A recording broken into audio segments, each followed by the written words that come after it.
Hi, I'm Camille Parker from Camille'sDish.com, and today I'm going to show you how to make risotto. So there are a couple of key components to risotto. First, the rice and how we start it. This is arborio risotto. It's a short grain rice. We're going to start it with a little bit of butter and sautéed onions. And then the second important thing about risotto is the liquid. So the liquid that you're going to add, whether it be stock or water, needs to be hot when it goes into the pan. And that is so that it won't bring down the temperature of the rice, and it will continue to cook at the same temp, at the same speed. So we're going to start it off by just adding a little bit of butter to our pan here, and I'm going to toss the onions in with it. In my world, everything starts with an onion, including risotto. So we're just going to let the onions sweat just a little bit. We don't want to brown them. We just want to give them a little bit of time in there on their own.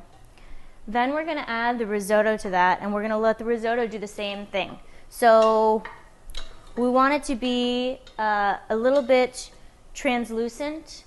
The edges of the rice will turn translucent, and that's when you want to start adding your liquid.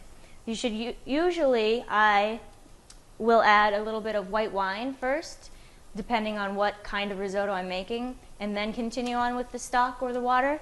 Today, since this is just a basic how to make risotto recipe, we're just going to go straight in with the water.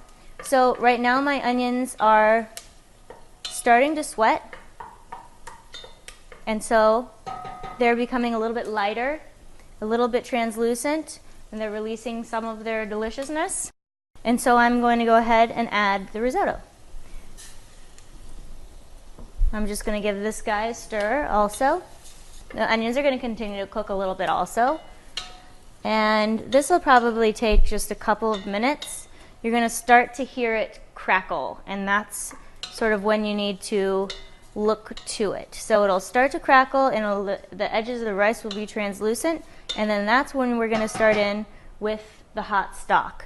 So I have my water in the back simmering, getting ready to go. And so when the rice is ready, my water is going to be ready, and I'm just going to go straight into the pan with that. Okay. So you can see how a couple of the grains of rice are starting to get a little bit toasty. Now others have a little translucent ring around them, and that's what we want. So that is perfect. They've started to crackle a little bit in the bottom of the pan. They're starting to get a little bit toasty. And now I'm just going to add a ladle of my hot water. It's from the back.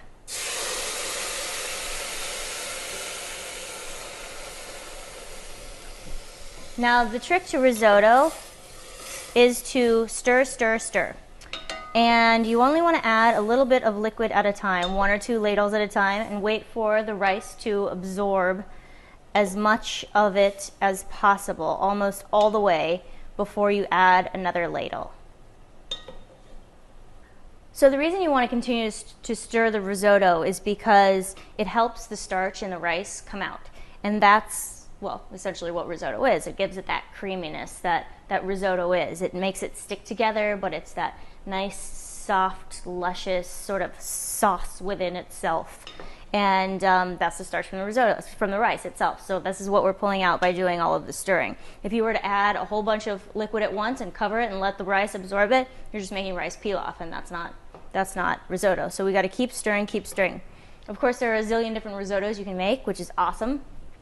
I really like to do mushroom risotto, which I would saute the mushrooms with the onions and then start to add the liquid. You can make it a very clean mushroom risotto by using just water. You can make it a very deep mushroom risotto by using a mushroom broth if you had mushroom broth in your pantry, or if you wanted to make some by using the stems of the caps that you're using for the risotto itself. You could simmer them in some water and create your own mushroom broth and use that as the base of your risotto.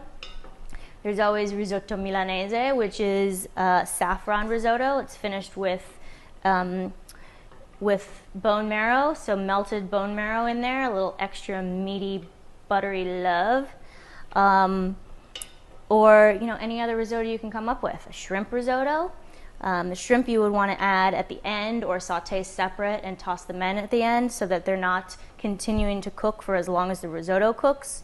The risotto will take 30 minutes or so, maybe more, and so by the time your shrimp or your risotto is done, your shrimp would be way overcooked and no good. I'm going to add another ladle and continue on with my tedious process of adding and stirring and adding and stirring. Don't worry, it's going to be worth it in the end. So now I can see that the rice is becoming very plump, and so I want to see exactly how far we have to go. So I'm just going to take a couple little grains here and give it a taste. And it's almost there. Very near. So now I want to season it up with a little bit of salt, of course. Make it taste good. You can also salt the stock or the broth or the water, but you want to make sure that it's not reducing and you're getting a lot of salt into your rice. So sometimes I like to just play it safe and add it at the end. So also, you want the risotto when it's finished to be al dente, just like you want pasta to be al dente. You want there to be a little bit of that bite.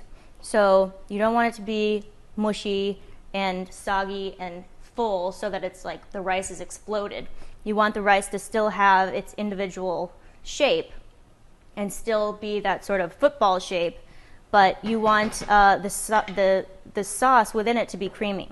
So when I'm about finished with it, which I am right now, it's a nice al dente and it's holding its shape, I'm just going to add one more ladle and then only cook it about halfway in, or even just turn the pot to very, very low and leave it so it has just that little extra bit of creaminess. That way it gives me a little bit more time to put it in a plate or get it to the table, and for it to keep that creaminess that is risotto.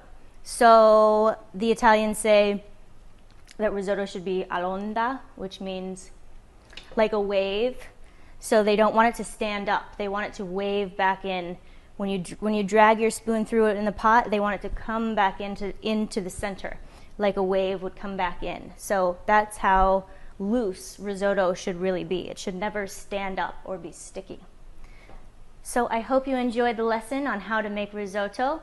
I'm Camille Parker from Camille'sDish.com.